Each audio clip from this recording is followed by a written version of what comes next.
Yo, what is up guys? Delboy here, aka Blue Collar Sports TV. Hopefully you guys are doing well. If you're new here, smash that like, hit subscribe, all of that good stuff. So this past weekend, obviously Vergil Ortiz Jr.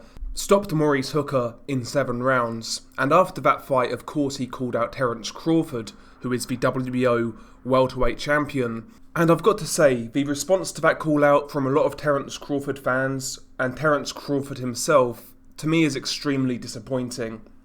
I've seen a lot of Terence Crawford fans kind of pour cold water on the fight, when in reality they should really be pushing for that fight.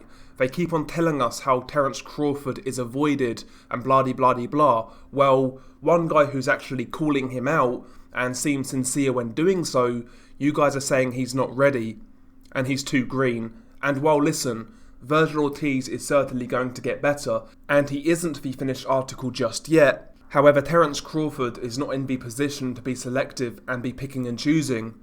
You guys say, well, Vergil Ortiz Jr. isn't ready, he's too green. Well, I tell you this, he's certainly more ready than a shot Amir Khan, a shot Kell Brook, Jose Benavidez, and also Aegis Kavalauskas. Vergil Ortiz going into a potential Terence Crawford fight is on better form than all of those guys were going into the fight with Crawford. So to say that Vergil Ortiz Jr. isn't worthy, or he's not a threat, or anything like that, I think that's downright ridiculous when you compare Vergil Ortiz to some of Terence Crawford's welterweight opponents. Maybe all of them, to be honest with you. Vergil Ortiz Jr., in my opinion, would be the most interesting fight Terence Crawford has taken since the Victor Postal fight. I don't get why the Terence Crawford fanboys are not receptive to this fight. At the end of the day, Terence needs a good name, and I think Vergil Ortiz Jr. would certainly be that. And you know, I can only speak from my own perspective, but if Terence Crawford took that fight and won, he gets credit from me. Vergil Ortiz Jr. is the hot up-and-comer in the welterweight division. He's not a prospect anymore, he's a contender. You know? He's looked extremely impressive, very explosive, aggressive, punches hard. The guy's a threat. And if Terence Crawford were to be the first guy to take him out, it's a good look and it's a good win. He would get all of the credit in the world from me. If Terence Crawford cannot get Errol Spence Jr., Manny Pacquiao, or Sean Porter next, then Vergil Ortiz is the perfect fight. No doubt about it.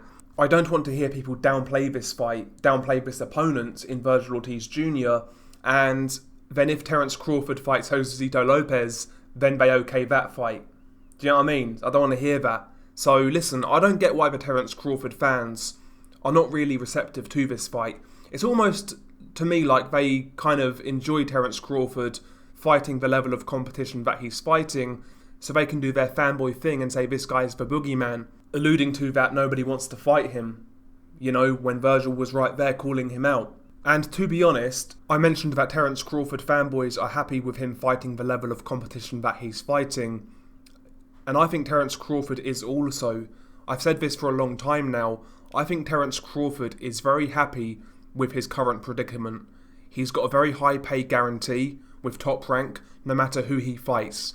He could fight Joe Bloggs from down the street, and he's still going to get his guaranteed pay, which I believe is like $3.5 million or $4 million, something like that. So I think Terence Crawford isn't really all that fussed with what is going on in his career right now. He's picking up easy paydays over B and C level fighters. And we saw Vergil Ortiz Jr. call him out after he beat Maurice Hooker. His stablemate, by the way, Terence Crawford's stablemate. After Vergil beat him, he called out Terence Crawford. How did Terence Crawford respond to that call out? Did he respond like a guy who is interested in that fight? No, he didn't. He didn't say, yeah, I'll take that fight and send this kid packing. No, he said, oh, Vergil Ortiz doesn't really want that fight. He's lying. Looking at Terence Crawford's resume, he really cannot afford to take that stance on this potential fight. He can't afford to be pouring cold water on it when you look at his resume. If he was about, you know, building a resume, building legacy, he would be snapping Vergil Ortiz Jr.'s arm off to make this fight. Ultimately, it's a fight that would draw a lot of fan interest, and a lot of people would get on board with it. It's a great fight. You know, Vergil Ortiz has a growing fan base. Crawford's got his own fan base. Put that fight together, and I'm sure it will do quite well. You know? So for Terence Crawford to respond as meekly as he did was extremely disappointing, but not all that surprising for me. I've said that this guy has been living in a comfort zone for far too long now. I'm not convinced that he wants these big fights as much as people think he does, quite frankly. And again, this is another example of why I think that. Terence Crawford is getting left behind and it's his own fault. You know, people are saying about, well, he offered Sean Porter $2 million to make that fight. Fair enough, maybe Top Rank did, but it's obvious what is happening there. The PBC know that Bud Crawford really has no bargaining chips in the welterweight division. He's not done any heavy lifting as such. Why would the PBC send one of their premier welterweights to Top Rank? Maybe they want to take that fight to purse bids. That's what I believe. Sean Porter, after all, is the WBO mandatory, so if they can't get that fight on and the mandatory gets called, then it goes to purse bids. Maybe Al, Sean Porter, etc. are waiting on that to happen. That's my theory. At the end of the day, Sean Porter has fought everybody. He's always shown great ambition in regards to fighting the best, and I'm sure he would fight Terence Crawford if it was up to him. But I believe the people around him are ideally waiting for that scenario to reach purse bids, if it does. And that's when they'll, try and outbid Top Rank in the purse bids to take Crawford over to their side, kind of thing. That's what I think's going on there. But ultimately, listen, Terence Crawford, come on, man. That response to that call-out from Vergil Ortiz Jr. was so meek, so mild, and from a so-called boogeyman, I would expect a lot more. You guys call him the boogeyman, well, he's no Michael Myers right now, more like Leprechaun. So listen, man, Terence Crawford, he's a very good fighter, but at the end of the day, his resume is lacking quality. I'm not saying he's beaten nobody good, like the Victor Postal win was a good win, but if that's your standout win at 33 years old, then maybe there's a problem. Terence Crawford does not have time to waste. He's getting on now. His prime will soon be gone. So for him to take that position on a potential Vergil Ortiz Jr. fight told me a lot, and it told me what I've been suspecting for quite some time. Let's be honest, if Errol Spence Jr. responded that way, he would get crucified by the usual suspects. But when it comes to Terence Crawford, nada, nothing. Terence Crawford fanboys hold this guy to such low standards, it's a joke. And quite frankly, it's not positively affecting his career. Because if his fans are co-signing this sort of response to Vergil Ortiz, then do they really want the best fights? I'm not convinced, quite frankly. I think they're perfectly happy with the fake Boogeyman title, and that's enough of them, And again, I'm not talking about all Terence Crawford fans. Most guys who support Terence Crawford just want the best fights. I'm talking about the small select group of fanboys with Terence Crawford. I'm not on about the regular fans who just want to see the best fights. I'm sure the regular fans would love to see a fight with Vergil Ortiz Jr. They're not going to say it has to wait. They know Terence Crawford needs good names, and I'm sure they would love to see Terence Crawford fight Vergil Ortiz.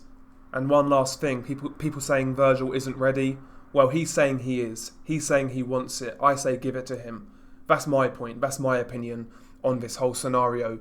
But, Vergil Ortiz Jr., he's doing all the right things right now. And he's saying the right things. That's why a lot of people are excited by Vergil. Not just his ability, not just his power, it's his attitude. The welterweights, to me, have really been slacking in the last few years. And Vergil said that himself, basically, that all of these guys are soft. And he wants to change that. He wants to fight all of these guys. Whether he beats them or not is a completely different story. But the fact that he's asking for these fights and pushing for them is only a good thing in my book. We've been hearing these guys at welterweight, performing their pissing contests in the last few years. I'm bored of it. I want to see someone like Vergil Ortiz Jr. go in there and try and take these guys' heads off. And everyone else out there should really be supporting that as well. Saying this fight should wait. Come on now. What's wrong with you guys? Anyway, share your thoughts below. It's been your guy Del Boy. Peace.